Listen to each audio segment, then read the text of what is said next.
Hey, welcome to the channel. It's Wednesday. It's about, probably about 12:30.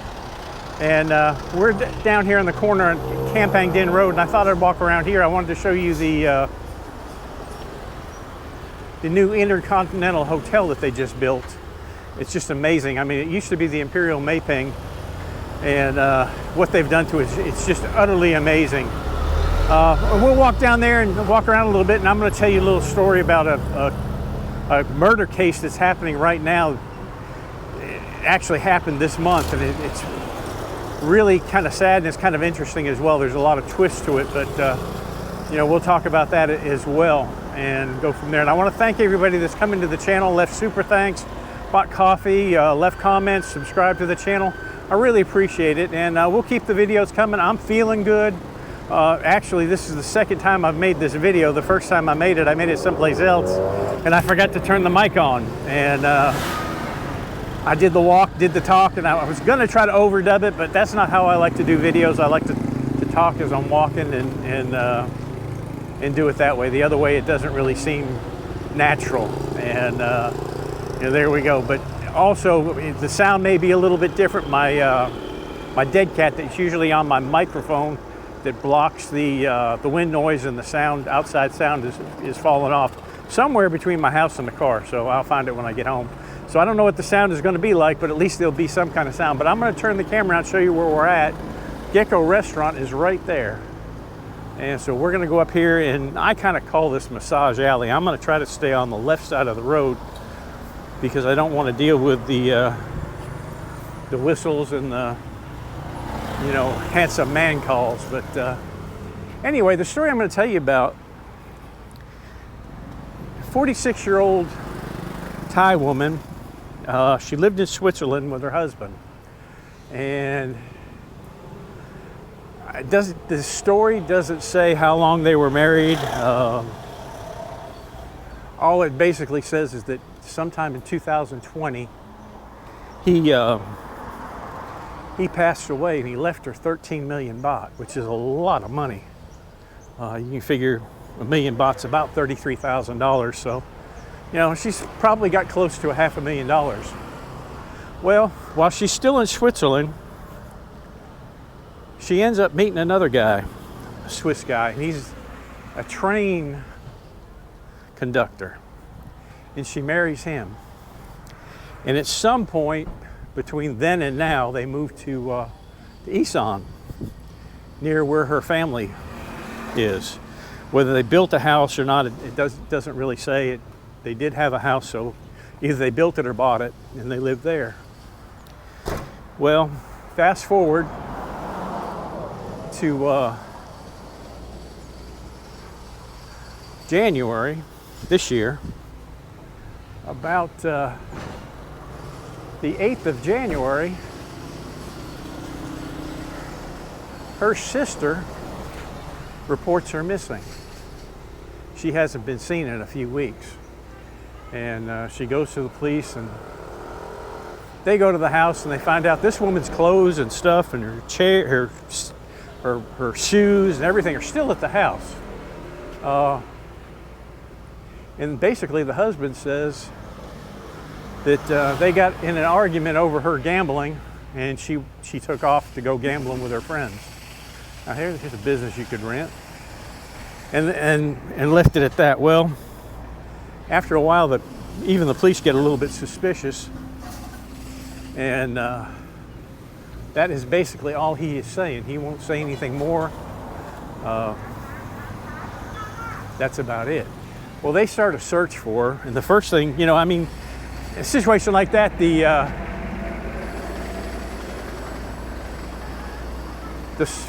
suspect is going to be the husband, without a doubt. I mean, everything was focused right on him, and he's saying nothing. Well, there was a pond not far from where they lived, and they called in dive teams and stuff like that, and dove and tried to look for her. Well, he wouldn't come out of the house.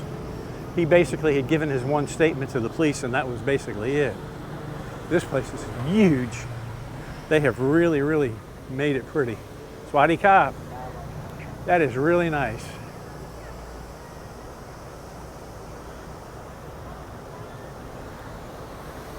They filmed a movie out here on the backside quite a while ago. I don't think the movie did very well. I think it's called Escape or something like that. It was about a couple that got caught during the coup of a. It's supposedly the coup of Cambodia or something like that, or Myanmar or something. That wasn't really a coup in Thailand. And blind guy tagging this thing. Yeah, this is really big. You get dizzy looking up like that. Beautiful fountain. I have no idea how much the rooms are here, but I'll bet they're high dollar. But anyway, back to the story. They dive the pond, they don't find her. But they keep on searching, but he won't come out. He stays in the house, he won't come outside of the house. His friend goes to see him.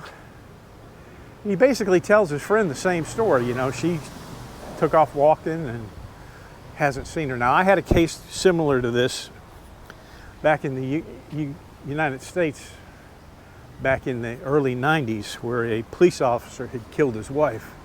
An ex-police officer had killed his wife, and it actually turned out he killed his wife and his son. And she was reported missing. Just a almost very similar case. Well, anyway, he's, like I said, he's mum. He's not saying anything. He's not coming out. And the first time they questioned him, the police took his passport. So he goes back to the police station. He wants to get his passport back. Well, they begin questioning him again. And apparently the lady had a daughter. And the daughter came in and she begged him. You know, this is just recently, within the last 2 days. Because up until then, he was saying nothing.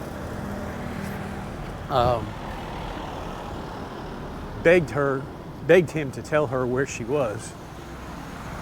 And he finally broke down and he told the police, he said that they got into an argument over her gambling and that he accidentally strangled her. Well, then they got to the point of, what did you do with the body? Well, it turns out he put the body on the back of a motorcycle and drove to a cornfield about 3 kilometers away from the house and dumped her body in the cornfield. And he basically says that he strangled her by accident. He didn't mean to kill her. He just killed her.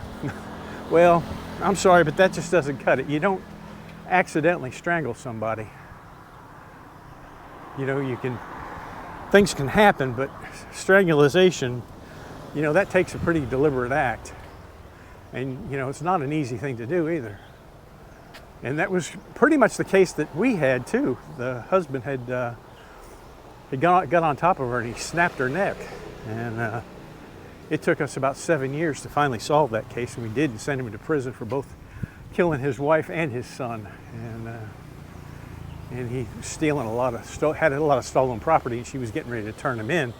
And that's why he did it. I'm gonna move this over to the right so I don't video this lady. There we go. But yeah, there's some scenes in the movie from this area. I think it's called The Escape. But I don't think the movie did very well. But I think we will go down here and we will, let's see where we get to when we get down here. May go left or right. We may go left and then go back down Soi 3.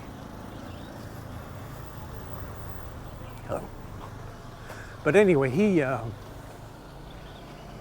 takes him out to show him where he dumped the body. And there's pictures of this. I'm going to leave links in the description of all the articles, and there's a lot of pictures that y'all can look at. I'm not going to repost the pictures because I don't want to get in any type of copyright infringement situation. So you know, y'all can look at the pictures. But he takes him out there and shows him where the body is. And when they check the body, she has got a Jack of Hearts playing card inside of her mouth, and her mouth is taped up. And he's basically mum. He's not saying anything. But there was a lot of speculation on the internet that he was trying to do some kind of voodoo on her to get her to stop gambling or whatever. But the people who are knowledgeable about voodoo basically said, no, that's not the case. They would have used a different card or done it a little bit differently. But what I suspect is that he was trying to make it look like she may have owed money or had gambling debts that they killed her for. Because that's the only reason why he would have stuck that card in her mouth, make it look different. Well, it turns out, in each day, it's funny, the news media here, you've got four or five different outlets reporting on this, and each one of them are saying just a little bit different and a little bit more. One day, one will say one thing, and the next day, they'll say something different on a different channel. And this is the Loy Crow Boxing Arena. At night, this place is packed. Party hop. We'll keep walking down this way. We may go left here. You buy this music. But anyway, it turns out when they get to questioning him more, it turns out he had a girlfriend here, and apparently she had moved to the same province that they lived in. Hello. She's selling boxing tickets. Tonight, good fight, yes. Stadium, big stadium. How much are the tickets? 600 baht, VIP 1,000 baht. Okay. You book now? No, I live here. I never go. I just put it on my YouTube channel. YouTube? Yeah. Very good inside and YouTube and this one. Yeah. Come see this. Come see this lady buy a ticket and watch the Muay Thai boxing. You book now. I lock good chair. Yeah. You and YouTube, okay, not far. Okay. Thank you. See you later. Good luck. You're welcome. And they got all kinds of stuff in here for boxing. Yeah. Can I go in? Can. Let me show you what they got here. All kinds of stuff.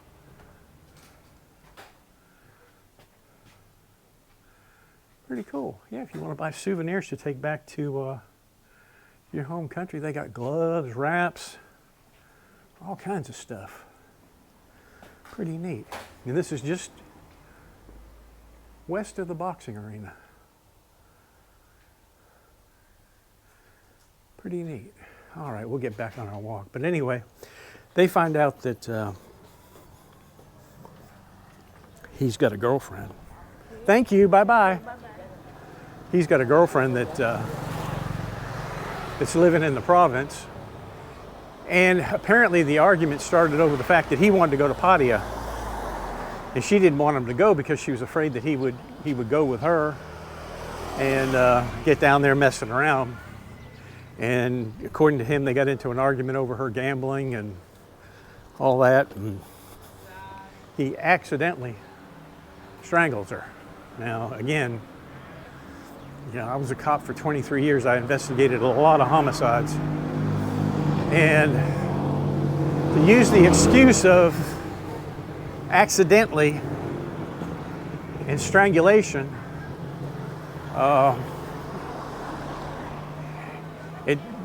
that's just an excuse that's not going to float, no matter how hard you try. So he's got a hard road to hoe, without a doubt. Her parents were pretty upset because they said that they'd been pretty good to him and taking pretty good care of him and stuff, and they were kind of amazed that he would do that. But you think about it, it's hard to imagine that somebody could have that much rage to kill somebody that they were married to at one point. Hello. No, I'm okay, thank you. I'm thinking things like that DNR. Yeah, I think we will turn left here. It's a good doctor right here on the corner. If you need a doctor, this is a good place to go. You can see that he's awful busy right now. But we'll make a left down here and head back. This is one of my favorite streets to walk. But he's going to have a rough road to hoe. not as rough as I feel like it should, because even though he confessed, he's going to do 8 years. That's probably what they'll give him. He'll get sentenced to 16 years, and then being that he confessed and cooperated, they'll cut it in half and he'll end up serving like 8 years. So the guy's 53, so by the time he's 61, you know, he can be headed back to his home country, a free man, which is, to me, is just ridiculous. I'm of the opinion that if you take a life, you give a life. You know, maybe not kill him, but he needs to spend the rest of his life in prison. You know, kind of like that lady from the Philippines that murdered her husband. At least she's going to do 40 years. He should get at least the minimum of that. And it turns out that they checked her, and they're still investigating this. They're still finding stuff. A lot of this I just found out this morning when I opened up the internet and searched it. But on the 8th of January, he drew money out of her account and transferred it to his account, and she only had like 2,000 baht left in the bank. So, you know, there's a pretty strong motive right there. Now, they, you know, when they get through checking the bank accounts and stuff, they'll figure out what's going on. I don't know if I've walked that or not. I believe I have. Yeah, we'll go down this way. The German guy used to have a buffet here, and he's gone down over on Taltree Road now. Does a real good business over there. But yeah, he'll have a hard row to hoe. The guy that we did, it ended up he had murdered his wife, and then he had stolen a bunch of farm equipment, and we found it the day that we went searching for her. And I arrested him for 2 tractors that had been stolen over the last 20 years. And charged him with that and sent him to prison for that. Usually somebody did something like that, you know, they'd get first offense, they'd get a sentence, but then it would be they'd get probation. But being that he was an ex-police officer and currently a probation officer for the state of Tennessee, nobody wanted to take him. So he ended up doing 4 years in the penitentiary. But before I sent him to the penitentiary, he murdered his own son, because the son hated him. And, you know, I knew the guy for probably 15 years, and I never knew he had a son. I knew he had 2 daughters, but I'd never met his son. I'd been on his farm. He'd been to my house. We ate lunch together. All of us did. You know, all the detectives ate with him. You know, we knew him real well. That's when the call first came out. I said, nah, Larry's not done anything with his wife. And within 30 minutes of talking to him on the phone, I had amassed a team of detectives, and we swamped down on his house. And I was absolutely sure that he had killed her, without a doubt. And he sat there on the couch in front of me. We're in this house. And I kept asking him, I said, what'd you do with her, Larry? What'd you do with her? And he'd fold his arms across his chest, take a deep breath, and said, I ain't done nothing, Bill. And I mean, that is the classic response you get from somebody that's got something to hide. And he went to prison. He got out of prison, and we still hadn't found the bodies. And he was out of prison for probably 2 years. And we went back and started interviewing some of his cellmates, and determined that at one point in time he got back into, he got put in a halfway house, and they gave him a breather to come back to Tennessee, to his home for some holiday. And when he got back to prison, he told one of his cellmates that he had checked on everything and everything was okay. Well,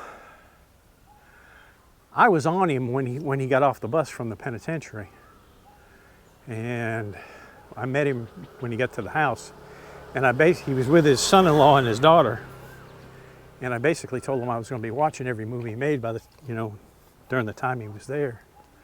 But there was no way I could do it. It was Thanksgiving weekend. And anyway, but it goes back to what the guy told us. And I went to his son-in-law, who was relatively, straight and cooperated.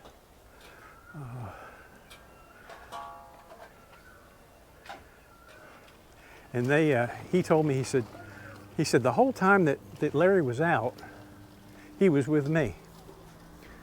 I said, okay. He said, there's no way he could have checked on anything or done anything because he was with us the whole time. He stayed at the house and didn't go anywhere. And, we took him back to the bus and watched him get on the bus to go back to the pen. And I said, okay. And I was really, really discouraged. Sad thing is there's a lot of people living in here, a lot, and they're going to come in and take all this out and develop it. I don't know where they're going to put these poor people. There usually was a lady that would always be out here sitting here playing cards, and I don't see her. I hope she hasn't left. And I think it was right there where she'd always sit out playing cards with her sister. Yeah, they're gone. No, there she is. Hello. She's not playing cards today, but anyway, I took the boy again, and I did what I like to do: quick interviews and kind of a rough interview first, and then what I get down to is I try to put the person back in time, almost like I'm hypnotizing them. And I'll take them from the first time that I want to know any information, and I'll do it a minute by minute interview. I said, okay, now what do you do? What did you do after you got him off the bus? They said, we drove home. Okay, and then you showed up at the door, and Micro Road Lane 3. I said, okay. And then I just took him minute by minute by minute by minute. We get to Thanksgiving Day, and they were all going to the grandfather's house, which would have been his father. And the boy just stopped. He just stopped talking. He looked me in the eyes, and he said, he said the only time that he was out of our sight was Thanksgiving Day, when we dropped him off at the barn. Now the barn was basically where they lived. They had built a beautiful house, and there was a big barn behind it. He burned the house down before he went to jail. We never could prove he did it, but we knew he did it. And, but they had dropped him off at the barn and left him there because he couldn't go to the grandparents' house. The grandparents didn't want to see him because they knew, they pretty much knew what he had done. And the boy said, he said, it's funny, when I came back, it was at night, and he had all the generators going, all the lights on in the barn, and he was just sitting in there. And I thought to myself, I said, that was just kind of strange. But I determined that was the only time that he was out of their sight. Then toppled with one of his cellmates from West Tennessee, some guy that was really just an utter turd. I mean, the judge even told him he was a liar on the witness stand. When he got on the witness stand, came forward and said that Larry had told them that he had killed them. And sorry about that, we had a battery go out, so I swapped batteries real quick. But he told him that he had killed him and he had buried him in the barn. So we went ahead and got another search warrant, and we searched and we searched and we searched that barn again. And there was really we had searched it a dozen times, and not found anything.